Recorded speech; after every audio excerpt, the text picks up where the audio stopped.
Welcome to Kenton's videos. Enjoy the video. You start by powering off the phone and unplugging the charger to avoid shorts. Use a magnifier and bright light to inspect the port.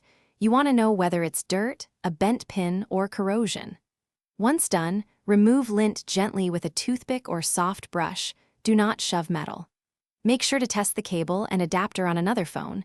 This quick swap tells you whether the port is the actual problem. Next, you clean and, if needed, correct the pins. Start with compressed air and a wooden toothpick to lift trapped debris. Short, controlled motions work best. If a pin is slightly bent, use a plastic tool or toothpick to nudge it back. Small adjustments prevent breakage. For green or white corrosion, apply a tiny amount of 90% plus isopropyl on a lint-free swab. Swab gently. Finally, you test the repair. Reconnect a known good cable and adapter and watch for charging indicators.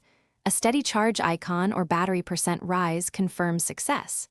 If the port still misbehaves, the fault may be internal, worn solder joints, or broken connector, so consider professional micro-soldering.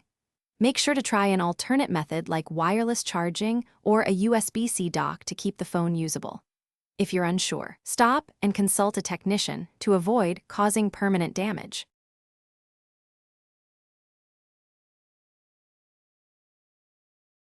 Thanks for watching. Consider subscribing if we helped you.